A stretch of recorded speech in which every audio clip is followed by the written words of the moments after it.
بسم الله الرحمن الرحيم. عن أبي بكر الصديق رضي الله تعالى عنه عن النبي صلى الله عليه وسلم قال: لا يدخل الجنة خب ولا منان ولا بخيل. وعن أبي بكر رضي الله عنه عن النبي صلى الله عليه وسلم قال: لا يدخل الجنة سيء الملك. وعن أبي هريرة رضي الله عنه عن النبي صلى الله عليه وسلم قال: لا يدخل الجنة من لا يأمن جاره بوائقه. وعن النبي صلى الله عليه وسلم يقول: لا يدخل الجنة قاطع. إن رجلا يرفع الحديث إلى عثمان فقال له حذيفة: سمعت النبي صلى الله عليه وسلم يقول: لا يدخل الجنة قطات. وعن عبد الله بن مسعود رضي الله عنه عن النبي صلى الله عليه وسلم قال: لا يدخل الجنة من كان في قلبه مثقال ذرة من كبر. ان احادیث کا عنوان ہے کہ 8 شخص ایسے ہیں جو جنت سے محروم ہو جائیں گے. جنت سے محروم ہونے کا مطلب یہ ہے کہ وہ فوراً جنت میں داخل نہیں ہوں گے، الا یہ کہ رب ذوالجلال اپنے فضل اور کرم سے ان کو معاف کر دے. کیونکہ اللہ رب العالمین کا ارشاد ہے: یغفر لمن یشاء ویعذب من یشاء. جس کو چاہے معاف کرے، جس کو چاہے عذاب دے دے. ان اللہ لا یغفر ان یشرک بہ ویغفر ما دون ذلک لمن یشاء. ہاں، یہ بات ہے کہ اللہ رب العالمین کبھی بھی شرک جیسا گناہ تو کبھی معاف نہیں کرتے. شرک کے علاوہ اگر کوئی بھی گناہ معاف کرنا چاہے تو کر سکتے ہیں. تو اگر اللہ رب العالمین کسی کو یہ جرم جو میں بیان کرنے والا ہوں معاف کر کے فوراً جنت میں داخل کرے تو یہ اس کی قدرت اور اس کی رحمت ہے. لیکن ان کے لیے اصول یہ بتایا گیا ہے کہ یہ 8 شخص ایسے ہیں جو فوراً جنت میں داخل ہونے سے محروم ہوں گے، فوراً جنت میں داخل نہیں ہوں گے. ان میں سے پہلا شخص ہے بخیل. اللہ کے رسول نے فرمایا کہ بخیل جنت میں داخل نہیں ہوگا. بخیل کا مطلب یہ کہ مال ہوتے ہوئے بھی اللہ کی مخلوق پر خرچ نہیں کرتا. مال کو جمع کرتا جاتا ہے، رب ذوالجلال کے نام پر دینے کے لیے تیار نہیں ہوتا. نہ زکوٰۃ دیتا ہے، نہ نفلی صدقات دیتا ہے. خود تو نہیں دیتا بلکہ دوسروں کو بھی منع کرتا ہے. وَلَا يَحُضُّ عَلَىٰ طَعَامِ الْمِسْكِينِ. کسی مسکین کو کھانے کھلانے پر تو ترغیب ہی نہیں دیتا کہ بھئی کسی مسکین کو کھانا کھلاؤ. نہیں، یہ تو سیکھا ہی نہیں ہے. تو رسول اللہ صلی اللہ علیہ وسلم کا سنن ترمذی میں ارشاد ہے: البخیل بعید من اللہ وبعید من الجنت وبعید من الناس. اللہ کے رسول نے فرمایا کہ بخیل شخص یہ اللہ سے بھی دور ہوتا ہے، جنت سے بھی دور ہوتا ہے اور لوگوں سے بھی دور ہوتا ہے. قریب من النار، جہنم کے قریب ہوتا ہے. نہ اللہ رب العالمین کے ہاں اس کی کوئی عزت ہوتی ہے، نہ رسول کے پاس کوئی عزت ہوتی ہے، اور نہ ہی عام لوگوں کے پاس اس کی عزت ہوتی ہے. ہاں، السخی قریب من اللہ. سخی شخص اللہ کے بھی قریب ہوتا ہے، وقریب من الناس، لوگوں کے بھی قریب ہوتا ہے. قریب من الجنت، جنت کے بھی قریب ہوتا ہے. بعید من النار، جہنم سے دور ہوتا ہے. تو سخی کی اللہ رسول کے ہاں بھی عزت ہوتی ہے اور مخلوق کے ہاں بھی سخی انسان کی عزت ہوتی ہے. آپ نے نہیں دیکھا ہے کہ جو شخص لوگوں کو عام طور پر کھانا کھلاتا ہے، آپ نے دیکھا ہوگا جو لوگوں کو کثرت سے چائے پلاتا ہے، مخلوق خدا پر خرچ کرتا ہے تو لوگ بھی اس کی عزت کرتے ہیں۔ رشتہ داروں پر، عزیز و اقارب پر کھل کر کے خرچہ کرتا ہے، عزیز و اقارب رشتہ دار اس کی عزت کرتے ہیں۔ تو معاشرے میں اگر آپ عزت چاہتے ہیں، اللہ نے آپ کو مال دیا ہے تو مال کے ذریعے عزت لے لو، کور میں تھوڑی لے کے جانا ہے۔ مال خرچ کرنے سے عزت ملے گی۔ اور بخیل ہر موڑ پر ذلیل و رسوا ہوگا۔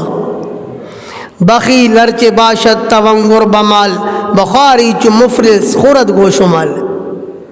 شیخ سعدی رحمہ اللہ فرماتے ہیں کہ بخیل کتنا بھی بڑا مالدار ہو نا، فرمایا ہمیشہ رسوا اور خوار رہے گا، کہیں پر بھی عزت نہیں پائے گا۔ وہ ایک بخیل شخص نے آ کر کے اپنے گھر میں بتایا، کسی موقع پر اس کو لوگ جمع کرنے پڑے، کہیں جرگہ لے کے جانا تھا، تمام جرگے والوں کو بوتلیں پلائی، گھر میں آ کر کے بتایا کہ میں نے سب کو بوتلیں پلائی لیکن میں نے خود نہیں پی، پیسے بچانے کے لیے۔ اس کو کہتے ہیں بخل۔ اوروں پر تو مجبوراً خرچ کیا لیکن اپنے نفس پر خرچ نہیں کیا۔ اللہ کے رسول نے فرمایا پہلے صدقہ اپنے نفس پر کرو، پھر اپنی اولاد پر کرو، پھر بیوی پر کرو، پھر فرمایا کہ جو آپ کا نوکر چاکر اس پر کرو، اس کے بعد کسی اور پر کرو۔ پہلے تو نفس کا حق ہے۔ تو بخیل ہر جگہ ذلیل و رسوا رہتا ہے۔ رسول اللہ صلی اللہ علیہ وسلم نے فرمایا، صحیح بخاری میں ہے کہ جب کوئی مومن صبح کرتا ہے تو صبح صبح اس کے پاس 2 فرشتے آتے ہیں۔ فرمایا کہ جب سخی صبح صبح خرچ کرتا ہے نا تو فرشتہ اس کے حق میں دعا کرتا ہے، اللہم آت منفقا خلفا، اللہ خرچ کرنے والے کو بدل عطا فرما، وآت ممسکا تلفا، اور روکنے والے کے مال کو ضائع فرما، تباہ اور برباد کر دے۔ تو سخی کے ساتھ فرشتوں کی دعائیں ہوتی ہیں اور بخیل کے ساتھ فرشتوں کی بد دعائیں ہوتی ہیں۔ جس کے ساتھ فرشتوں کی دعا ہوگی وہ اس کے بیڑے پار ہوں گے، اور جس کے ساتھ فرشتوں کی بد دعائیں ہوں گی وہ کہیں نہ کہیں مار کھائے گا، کہیں نہ کہیں اس کا مال طرح طرح سے ضائع ہو جائے گا۔ قرآن کریم میں اللہ رب العالمین نے ایک شخص کے باغ کا واقعہ بیان فرمایا ہے، یہ قرآن کا واقعہ ہے۔ یمن میں ایک اللہ کا پیارا بندہ تھا جس کا ایک باغ تھا۔ اس کا معمول تھا کہ جب کبھی باغ کی کٹائی کرواتا تو اپنی بستی میں، گاؤں میں اعلان کرتا، بھائی کل ہمارے پھل کی کٹائی ہوگی، سارے آ جانا، وہاں پر پھل کھلاؤں گا۔ جب پھل کی کٹائی ہوتی بہت سارے لوگ جمع ہوتے، یہ فقیروں کو خوب کھلاتا اور خوش ہوتا، سخی تھا۔ جب یہ مر گیا تو اس کے نالائق بیٹوں نے کہا ہمارا ابا تو پاگل تھا، جتنا پھل اتارتا وہ پھل تو فقیروں کو کھلا دیتا تھا، پھر آمدنی کہاں سے ہوگی؟ آپس میں مشورہ کیا کہ ہم پھل کاٹیں گے لیکن کسی کو اطلاع نہیں دیں گے، اور چھپکے سے نکلیں گے تاکہ کوئی مسکین نہ آ جائے، اور صبح سویرے سویرے نکلیں گے، تاریکی میں نکلیں گے تاکہ کوئی دیکھ نہ رہے، سویرے سویرے پھل کاٹ کر کے گھر لائیں گے، پھر ہماری آمدنی اچھی ہوگی۔ اور میں نے پہلے سے عرض کیا کہ بخیل ذلیل و رسوا ہوتا ہے۔ اب یہ صبح صبح قرآن کہتا ہے اپنے گھروں سے نکلے، راستے میں آ رہے تھے، وَهُمْ يَتَخَافَتُونَ، آہستہ آہستہ باتیں کر رہے تھے، اللہ يَدْخُلَنَّهَا الْيَوْمَ عَلَيْكُمْ مِسْكِينٌ، کہہ رہے تھے کہ آہستہ آہستہ باتیں کرو، ایسے نہ ہو کہ کوئی مسکین سن لے اور وہ بھی ہمارے ساتھ باغ میں چلے، پھر وہاں سے پھل کھا جائے۔ اس طرح کی باتیں کرتے کرتے جب یہ باغ کے پاس پہنچے، دیکھا کہ اس جگہ تو باغ ہے ہی نہیں، تو تھوڑی دیر کہنے کے لیے کہنے لگے اِنَّا لَضَالُّونَ، لگتا یہ کہ ہم باغ کا راستہ بھول گئے ہیں، شاید ہم اس راستے سے نہیں آئے ہیں، جبکہ قرآن کہتا ہے فطاف علی طائف من ربک، راتوں رات اللہ کی طرف سے مصیبت آئی اس باغ پر، باغ تو تباہ اور برباد ہو گیا جیسے کہ وہاں پر باغ تھا ہی نہیں۔ اب یہ کیا سمجھ رہے ہیں؟ شاید ہم رستہ بھول گئے ہیں، لیکن تھوڑی گھڑی کے بعد جلدی ہوش آ گیا، نہیں، کہنے لگے انا لمحرومون، کہنے لگے لگتا یہ ہے کہ ہم محروم ہو گئے، اللہ نے ہمیں سزا دے دی۔ تو بخیل کو سزا ملتی ہے۔ اللہ نے کیا فرمایا؟ کذالک العذاب، ارے لوگوں بخیل کو اس طرح ملتا ہے عذاب دنیا میں، والعذاب الآخرت اکبر، اور آخرت کا عذاب تو اس سے بھی بڑا ہے، لو کانوا یعلمون، کاش کہ لوگ جان لیں کہ دنیا کا عذاب تو کچھ بھی نہیں ہے، اصلی عذاب تو آخرت کا ہے۔ دنیا میں عذاب کیا ملے گا؟ مال تباہ اور برباد ہو جائے گا۔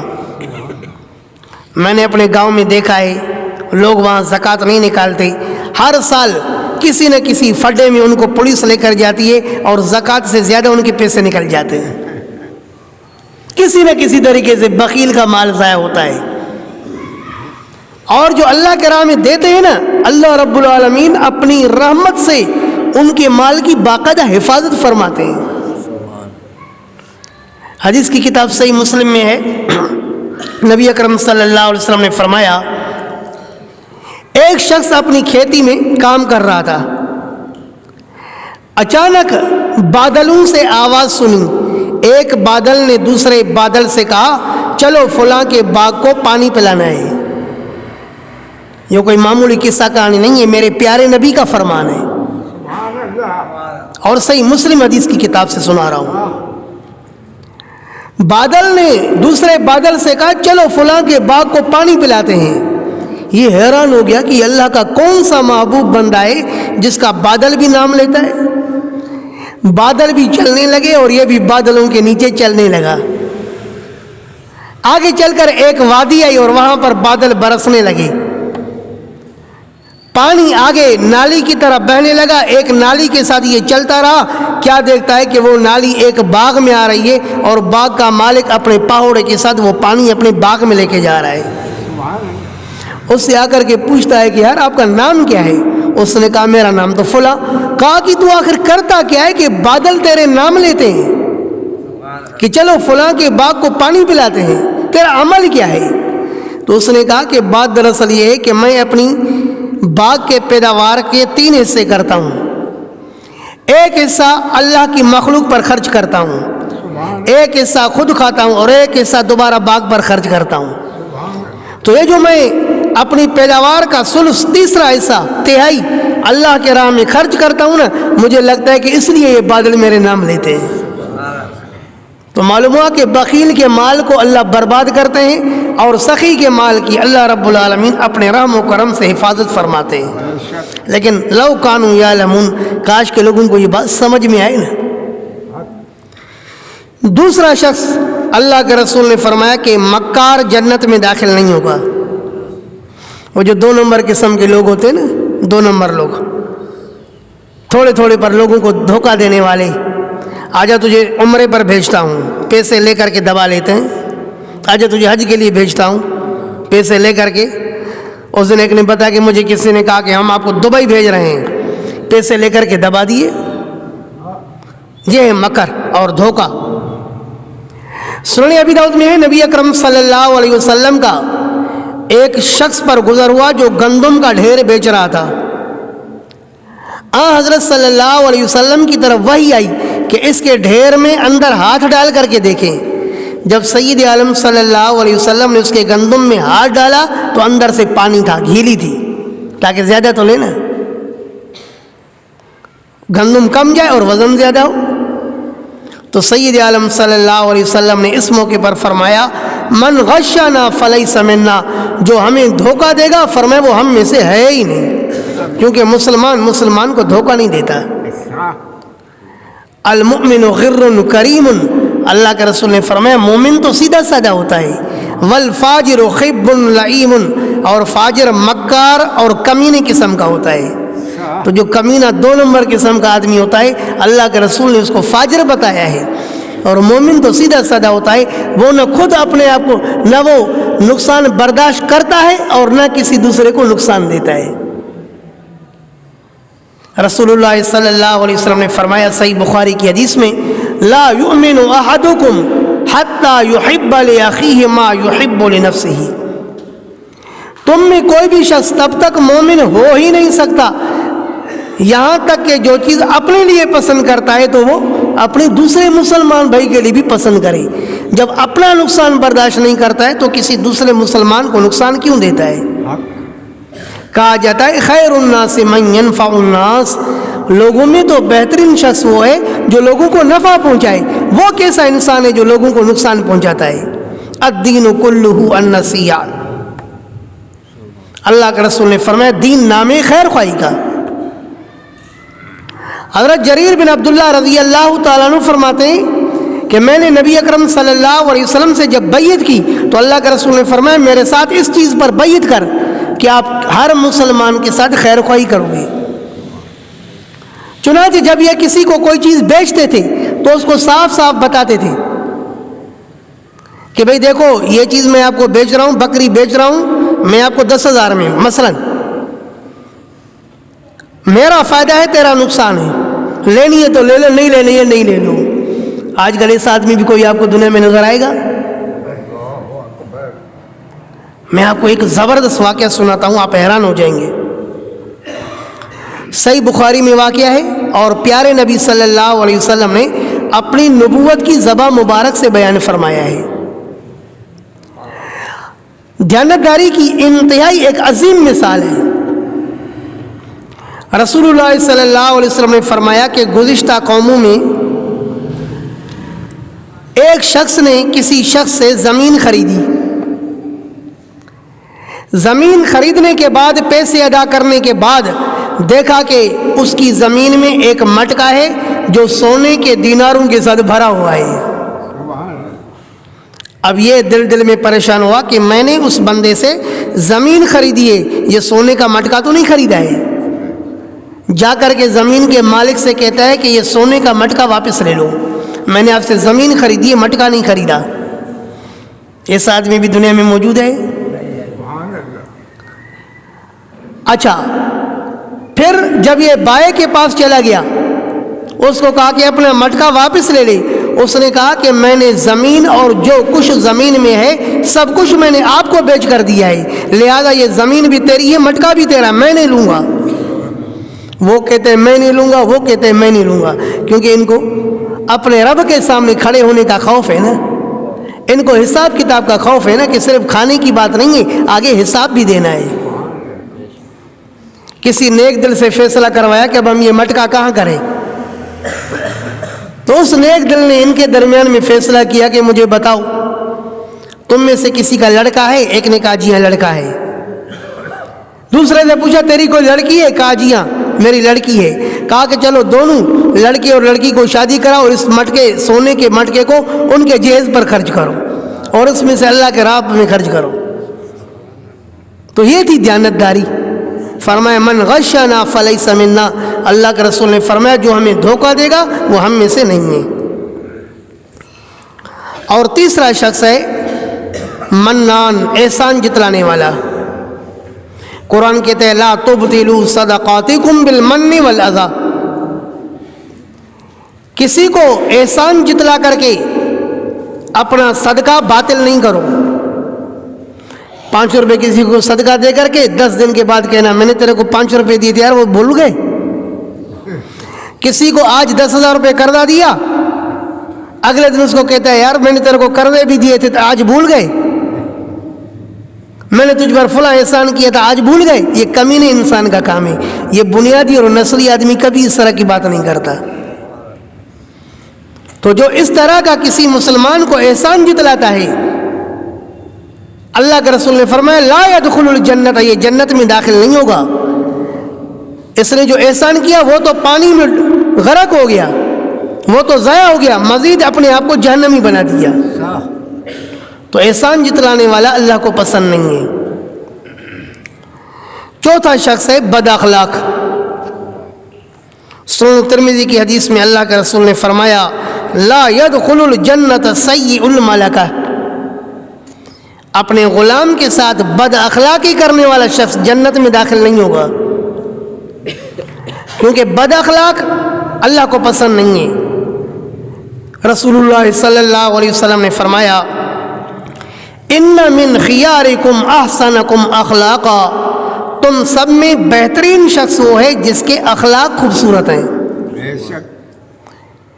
فرمایا اخلاق کے ذریعے اللہ کے رسول نے فرمایا درجۃ الصائم والقائم، آدمی روزے دار کے درجے کو حاصل کر سکتا ہے، تہجد گزار کے اخلاق کو حاصل کر سکتا ہے۔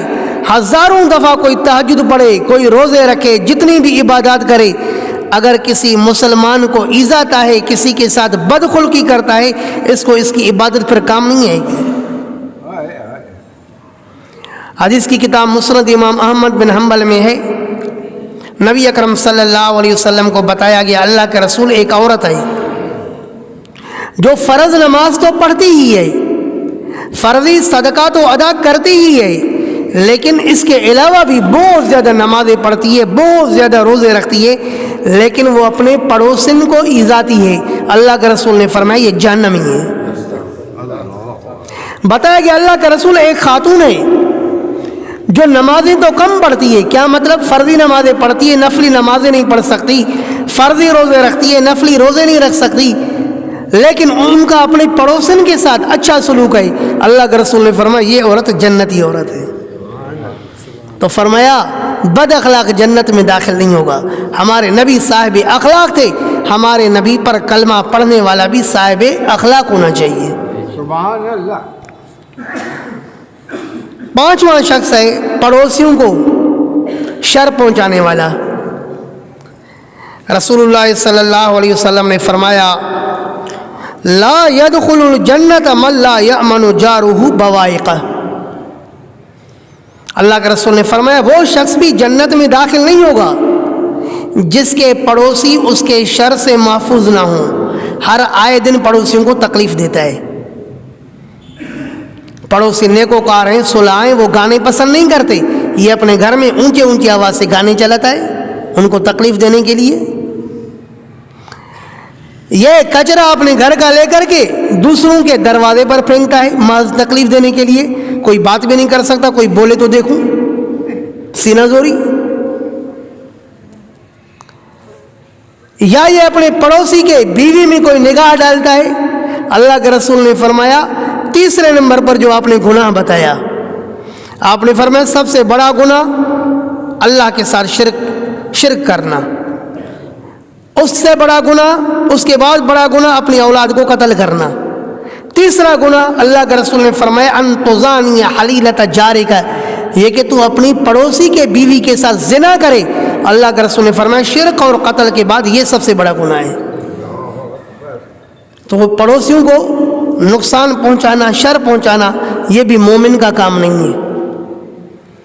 سید عالم صلی اللہ علیہ وسلم نے فرمایا ما زال جبرائیل یوصینی بالجار، ہمیشہ جبرائیل علیہ السلام مجھے پڑوسی کے بارے میں تاکید کرتے رہے یہاں تک کہ میں نے یہ گمان کیا کہ ان قریب اللہ پاک ایک پڑوسی کو دوسرے پڑوسی کا وارث بنا دیں گے۔ سبحان اللہ۔ اتنا پڑوسی کا حق ہے۔ لا یؤمن احدکم حتی یحب لجارہ ما یحب لنفسہ، صحیح مسلم۔ اللہ کے رسول نے فرمایا تم میں تب تک کوئی مومن ہو ہی نہیں سکتا جب تک کہ وہ اپنے پڑوسی کے لیے وہ چیز پسند کرے جو اپنے لیے پسند کرتا ہے، بے شک۔ جو چیز اپنے لیے ناپسند کرتا ہے اس کو اپنے پڑوسی کے لیے بھی ناپسند کر دے۔ اور چھٹا شخص جو جنت سے محروم ہوگا، اللہ کے رسول نے فرمایا وہ ہے رشتہ داری کو توڑنے والا۔ لا يدخل الجنت قاطع، آپ علیہ السلام نے فرمایا رشتہ داری توڑنے والا بھی جنت میں داخل نہیں ہوگا۔ سل من قطع کا حکم ہے کہ جو تجھ سے توڑے اس کے ساتھ جوڑو۔ لیس الواصل بالمکافئ ولکن الواصل اذا قطع رحمہ وصلها او کما قال، اللہ کے رسول نے فرمایا کہ وہ رشتہ داری جوڑنے والا نہیں کہلائے گا کہ اگر اس کے ساتھ رشتہ داری جوڑی جائے تو یہ بھی جوڑے، نہیں، فرمایا رشتہ داری جوڑنے والا وہ ہے جس سے رشتہ داری توڑی جائے پھر بھی یہ رشتہ داروں کے ساتھ جوڑ کے رکھے۔ سبحان اللہ۔ سید عالم صلی اللہ علیہ وسلم نے فرمایا کہ اللہ رب العالمین نے فرمایا من وصلها وصلتہ ومن قطعها قطعتہ، جو رشتہ داری کو جوڑے گا میں اس کو اپنی رحمت سے جوڑوں گا، اور جو رشتہ داری کو توڑے گا اللہ پاک فرماتے میں اس کو اپنی رحمت سے توڑ دوں گا۔ اور سید عالم صلی اللہ علیہ وسلم نے یوں بھی ارشاد فرمایا صحیح بخاری میں، من سرہ ان یبسط لہ فی رزقہ وینسى لہ فی اثرہ فلیصل رحمہ۔ اللہ کے رسول نے فرمایا جو شخص چاہتا ہے کہ اس کے رزق میں بھی اضافہ ہو اور اس کے عمر میں بھی اضافہ ہو تو اس کو چاہیے کہ رشتہ داروں کے ساتھ جوڑ کے رکھے۔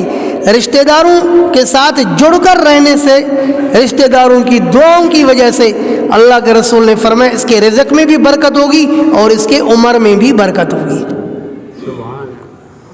ساتواں شخص جنت سے محروم ہونے والا وہ چغل خور ہے۔ اللہ کے رسول نے فرمایا لا يدخل الجنت قاطع، لا يدخل الجنت قطعۃ، اللہ کے رسول نے فرمایا چغل خور جنت میں داخل نہیں ہوگا، کیونکہ چغل خور یہاں کی بات وہاں بتائے گا کیوں، مسلمانوں میں فتنہ پیدا کرنے کے لیے، لڑائی اور جھگڑے پیدا کرنے کے لیے۔ تو مسلمانوں میں لڑائی اور جھگڑا اللہ کو ناپسندیدہ ہے۔ نبی اکرم صلی اللہ علیہ وسلم نے فرمایا وَقِتَالُهُ كُفْرٌ، کہ مسلمان کے ساتھ لڑنا جھگڑنا یہ تو کفر ہے۔ سباب المسلم فسوق وقتالہ کفر، فرمایا مسلمان کو برا بھلا کہنا یہ گناہ کا کام، اور مسلمان کے ساتھ لڑائی جھگڑا کرنا اللہ کے رسول نے فرمایا یہ تو کفر ہے بھائی، یہ مسلمان کا کام تھوڑی ہے، یہ تو کافروں کا کام ہے۔ تو جو لڑائی جھگڑا ڈالتا ہے، چغلیاں کرتا ہے، فرمایا جنت میں داخل نہیں ہوگا۔ اور عجیب بات یہ ہے کہ چغل خور عذاب قبر میں مبتلا ہو جاتا ہے۔ صحیح بخاری کی حدیث ہے، نبی اکرم صلی اللہ علیہ وسلم کا ایک دفعہ کسی قبرستان سے گزر ہوا تو حضرت صلی اللہ علیہ وسلم نے دو قبر والوں کے بارے میں فرمایا کہ ان دو قبر والوں کو عذاب ہو رہا ہے۔ وحی کے ذریعے پتہ چلا کہ ان دو قبروں والوں کو عذاب ہو رہا ہے۔ آپ نے فرمایا ان میں سے ایک شخص وہ ہے لا یستتر من بولہ، جو اپنے پیشاب سے پرہیز نہیں کرتا تھا، اور دوسرا یمشی بالنمیمہ، چغلیاں کرتا تھا، چغلیاں کرنے کی وجہ سے اللہ پاک نے اس کو عذاب قبر میں مبتلا کیا ہے۔ تو چغلی بھی بہت بڑا جرم ہے۔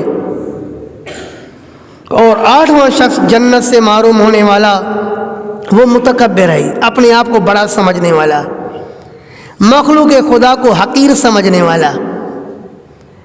سید عالم صلی اللہ علیہ وسلم نے فرمایا بحسب امرئ من الشر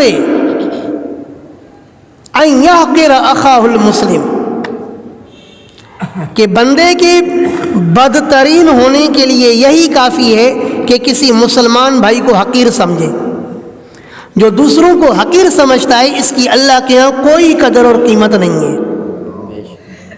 رسول اللہ صلی اللہ علیہ وسلم نے فرمایا الکبر ردائی والعظمت ازاری، فرمایا تکبر میری چادر، عظمت میری چادر، جو تکبر کرتا ہے وہ میرے حق میں مداخلت کرتا ہے قذفتہ فی النار، اللہ پاک فرماتے میں اس کو اٹھا کے جہنم میں پھینکوں گا۔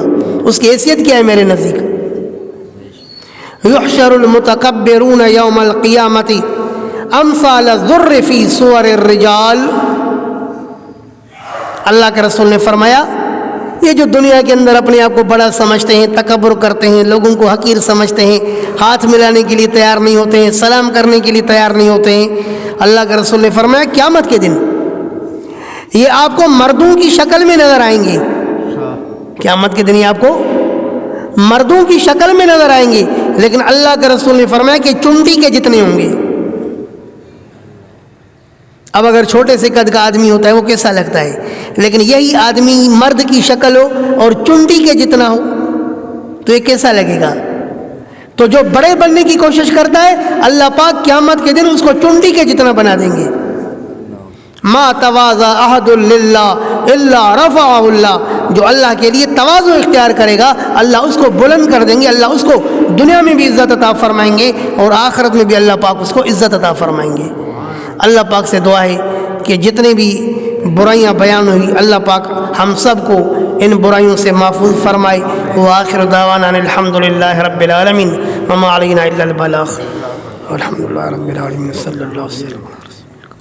آمین. فی الآخرہ